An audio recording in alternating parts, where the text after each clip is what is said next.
Alrighty, you have been asking for this video for a long time. I see all the comments, I reply to every single one, and the one that keeps coming up is how do you become a flight attendant? So this video is for you, whether you're 15, 25, 30, 70 years old, it doesn't matter, it's never too late. You guys can become flight attendants, and I want all of you to become flight attendants. I have in the description 12 airlines that are currently hiring, so watch the whole entire video, and then at the end, go down the list, apply to all the airlines. Hopefully you guys get hired, get to become flight attendants, and maybe we'll go on a trip one day, who knows? This is 100% practical information that I wish someone told me when I was trying to become a flight attendant. If you guys don't know me, if this is your first video you guys are ever seeing, my name is Matt, my friends call me Maliv, so that's what you guys can call me. I'm a flight attendant, I've been a flight attendant for about 5 years now, and I've been hired by some of the most major airlines in the United States. Before I start this video, I do want to let you guys know that I am going on another mystery flight in a week and a half with one other person. If you don't know what that is, it's when I go to the airport with no destination, go live on Instagram, boom, follow me right here at Maliv's TV, and you guys literally vote for what country I go to.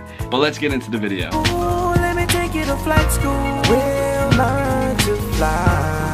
Every airline has a different application process. Some airlines hire at 18, 19, 20. 21 is usually the main age that you have to be either 21 or older to apply, but some do hire at 18, and some of those in the description do hire at 18.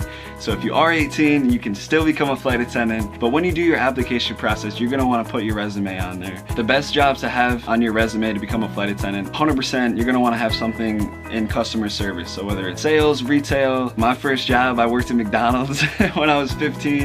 I used to deliver pizzas, so like if you're like literally delivering pizzas right now and you're like, oh man, I'm in my small town, I want more out of life, I want to see the world, that's where I was like 6 years ago. So if that's you, just watch this video because you can definitely become a flight attendant. It's really not that hard. Anything where you're interacting with the general public will help you out, because when you're on the airplane, they're going to want to make sure that you can handle situations, diffuse them, also welcome people on the airplane and just give them that warm hospitality. A few things that you do need to have your high school diploma or GED equivalent. You have to either have your passport or be in the process of getting your passport. And like I said before, you don't have to be 21. Some airlines do hire at 18. The first airline that I worked for, they hired at 19. So I was 20 when I started, but they do start hiring at 19. Also, if you're bilingual, that is huge. That would be so huge to becoming a flight attendant. I think Spanish is one that definitely helps out here in the United States. But if you know like a specific language, like if you know Russian or Mandarin or any of these languages, like that will definitely help you, because airlines need foreign speakers on international flights. So if you can speak Russian, that is massive. You're definitely, that puts you ahead. I'm not really that bilingual. Yo hablo un poquito español. Damas y caballeros, bienvenidos a bordo. I don't know the words, so I say paquito. I don't know the words, so I say dorito. Okay. Anyways, moving on. Also, another big thing on your application is there's usually a question of, where you live and are you willing to relocate? Pay attention. If it says, are you willing to relocate? I know you can commute if you're a flight attendant, but just say yes. Yes, you'll be willing to relocate. I moved from Rhode Island all the way down to North Carolina. I lived there for 2 years. Yes, I was willing to relocate. Like I moved all my stuff. I had never lived in North Carolina, and I just made it work because I wanted to be a flight attendant so bad. I would live anywhere. So if they ask you if you're willing to relocate, yes, you are willing to relocate. Like you don't actually have to relocate, like you can commute. It does make for a harder quality of life, especially if you're on reserve and you have to be there for, a few days away from home. But you're already gonna be away from home if you're a flight attendant, so. Ooh, let me take you to flight school. We'll learn to fly. So let's start talking about the interview process. It's a pretty, tenuous process sometimes, because you'll do your initial application.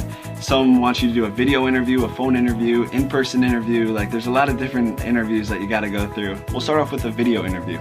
So if you're in a video interview, wear something, like this. If you're a guy, navy's good, black. I wore a tie to my interview. Any suit, you wanna wear the dark colors. You don't wanna wear like, neon green or anything like that. Something professional, clean cut. Same with girls. I saw a lot of girls at interviews that, wear scarves and stuff. As long as you look like a flight attendant, you'll be good. As for the actual interview, I have a link in the description of a website called Glassdoor that has a bunch of interview questions for flight attendants. A few that they ask me, they always say, tell me about yourself. That's what they're gonna say. They're gonna say, tell me about yourself. Take a deep breath, relax, and just tell them about yourself. Don't make anything up. Be warm, be genuine.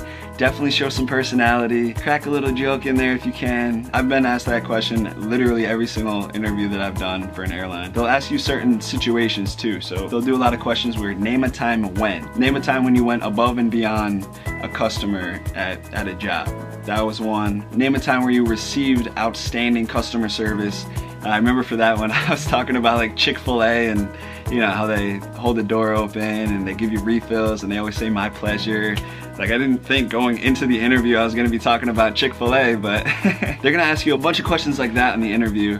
So, you know, just be ready for them. When I did my interviews, I went on this website that listed, you know, a lot of different flight attendant interview questions, and I had a notebook and I wrote down every single answer that I would say, and I memorized every answer that I would say to any question. So that way, when I went into the interview, it's like they could ask me anything and I'd be fine because I've already prepared for it. The biggest mistake people make during their flight attendant interview, and this question is asked literally every single time, every interview I've ever been on to become a flight attendant, is why you want to become a flight attendant. The worst thing you can possibly say is, I want to be a flight attendant because I want to travel the world. They obviously know you love to travel. They know that you want to get the free flights and everything, but that's not why they want to hire you. They don't want to hire you so you just get to fly around everywhere for free. Like, that's not why they want you to become a flight attendant for their airline. They want you to represent their airline. They want you to bring your skills, your customer service, your warm, your caring, your quick action, your smile. They want you to bring your personality to work. They don't want you just to say, hey, I love to travel and I want to see the world. Like, how does that help them? That doesn't help them at all, you know? Like, if you want to travel and see the world, that's great, but that's not gonna make them want to hire you. Like, obviously if you're a flight attendant, you get to do those things, but I don't want to hire someone that just wants to travel the world and be a flight attendant. I want someone to work for my airline that actually make my airline better, you know? So I want someone that's gonna represent my airline amazingly. And this is another big thing for people that want to be flight attendants. Some people tell me sometimes, I only want to be a flight attendant if I can work for Emirates. That's the only airline I want to work for. Are you kidding me? Like, if you want to be a flight attendant, you will go anywhere. That's like someone saying they want to be a lawyer, but they'll only go to Harvard Law. It's almost impossible to get into Harvard. If you can't do that, you're just not going to be a lawyer at all.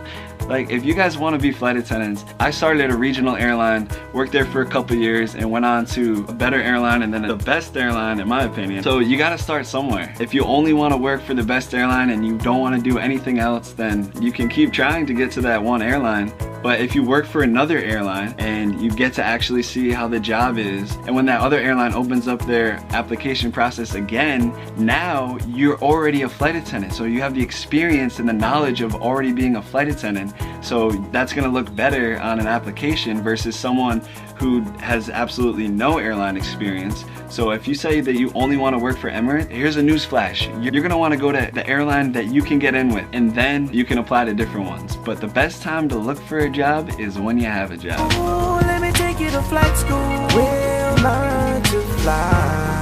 So next, after the interview process, boom, you're hired, come to training. You're still not a flight attendant yet. You still need to go through training, which is 5-6 weeks of ground school. You need to learn all the airport codes, memorize announcements, memorize equipment locations, routine flight duties. There's so much you need to learn, and they pack it into like just a few weeks of training. You need to get a 90 or higher on every single exam. I think you can have one retake, and that's, you know, different for every airline, but that's pretty much the gist of it. When you show up to class, be on time. Be on time. If you guys are not on time, they will literally kick you out of training. There was this guy, he was 1 minute late to class from a break. She said be back at 9:05. He showed up at 9:06. He was literally asked to take his things and he was escorted out of the training facility. So this isn't to scare anybody, but it's an airline. Like, if the airline is not on time, they lose money. So they want to make sure that when you're in training, you're not going to be late. Everything in training is to get you ready for the actual job. So just don't be late if you're in training. Study hard, don't go out and party. That's probably the number 2 thing that people get kicked out for, is just drama. Like, the first airline I was at, We started with 60 people in our class and we graduated 16. There was so much drama in the class, and if you just stay out of the drama, you don't go out, you don't party, you keep to yourself, you show up, you smile, you look good, you do good on your tests, it's easy, it's a cakewalk, it's not that hard. You know, you just really gotta want it, and you can't get caught up in all the extracurriculars and everything else that people do during training. Like, you're there for one reason.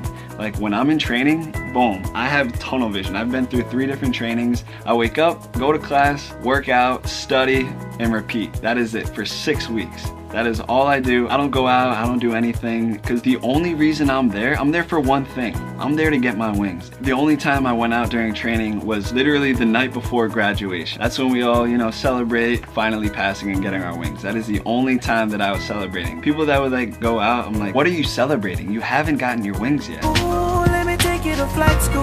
We'll learn to fly. Okay, so you're done training and you're finally a flight attendant. So now you're on probation for 6 months to a year. It depends on different airlines.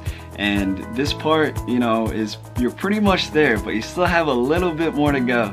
Usually you're gonna be on reserve, which is your on-call, so you have to be within 2 hours of the airport when they call you. It's not that hard. You just answer the phone when they call, go to work, you show up, you do a good job, and you go home. You do have to be vigilant, you know, about security, safety. You know, being a flight attendant is so much more than passing out peanuts that you know, you really only learn once you actually start to do it. Those are some tips to becoming a flight attendant. I hope you guys enjoyed this video. If you did, smash a like on it. If you guys aren't part of the family, smash the subscribe button. Like I said before, there are 12 airlines that are currently hiring. The links to those applications are in the description. I want you guys, if you really want to be a flight attendant, to apply to some of these airlines if you really want it. Send me a message on Instagram. I'll give you guys shout outs on Instagram.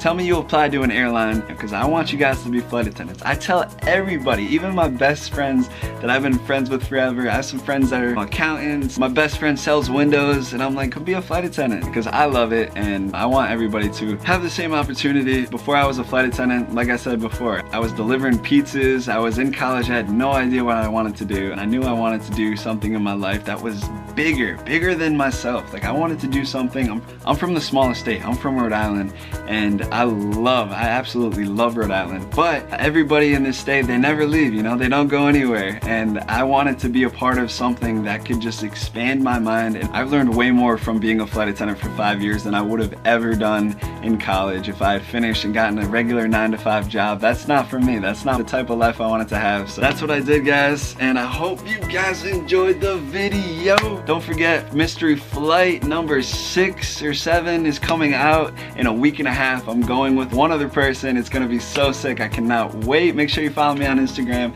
to stay up tuned with all the updates. My brother is getting married right now, so if you follow me on Instagram and Snapchat, you can see all the craziness that's going on right now. I also want to give a shout out to my boy Elliot. Hob Day, you're my boy, you're one of my day ones.